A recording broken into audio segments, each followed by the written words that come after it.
अस्सलाम वालेकुम नाज़रीन, एमआर न्यूज़ स्टूडियो से मैं हूं कंजा असलम। सबसे पहले न्यूज़ हेडलाइंस।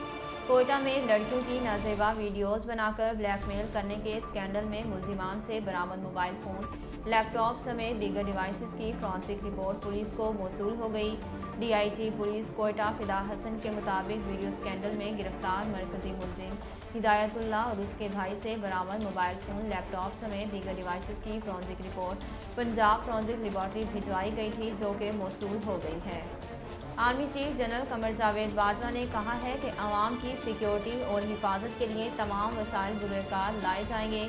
पाक फौज के शोबा ताल्लुकात आमा ISPR के मुताबिक आर्मी चीफ ने college of physicians and surgeons Pakistan के 54वें कॉन्वोकेशन की तकरीब में बतौर मेहमान ख़ुसूसी शिरकत की। ISPR का कहना है कि आर्मी चीफ ने कौम के लिए जान के नज़ारे पेश करने वाले डॉक्टर्स और तिबी अमले को खिराज अकीदत पेश करते हुए कहा कि डॉक्टर्स और तिबी अमला हीरोज़ हैं। ISPR के मुताबिक आर्मी चीफ ने कामयाब ग्रेजुएट्स को डिग्रियां और नुमायां कामयाबी हासिल करने वालों को अवार्ड्स भी दिए। कमिश्नर कराची ने दफ़ा 144 के तहत साल नौ के मौका पर हवाई फायरिंग करने पर पाबंदी लगा दी। कमिश्नर कराची ने साल नौ से मुतल्लिक हिदायतनामा जारी करते हुए शहर के हसास मकामात पर पुलिस और रेंजर्स तैनात करने की हिदायत कर दी। हिदायतनामे में कहा गया कि तमाम बड़े हस्पतालों में एमरजेंसी नाफिज की जाए और एम्बुलेंस और फायर ब्रिगेड हसास मकामात पर कायम पुलिस पॉइंट्स पर मौजूद हों।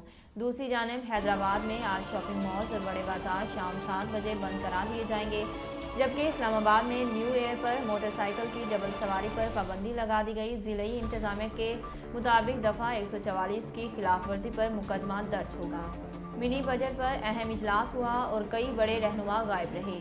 कौमी असम्बली के अहम इजलास से हुकूमत और अपोजिशन जमातों की मरकजी क़यादत गायब रही। वज़ीर आज़म इमरान खान पार्लियामेंट की इमारत में मौजूद होने के बावजूद इजलास में नहीं आए।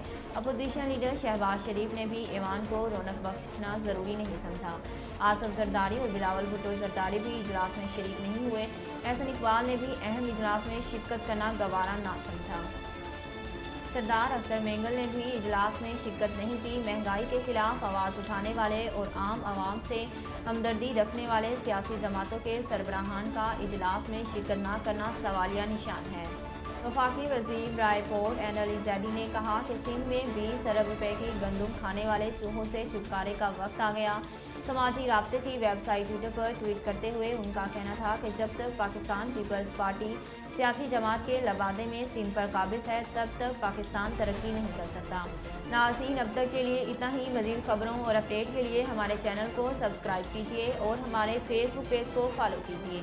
इसी के साथ अपनी मेज़बान कंजा असलम को दीजिए इजाज़त। अल्लाह हाफ़िज़।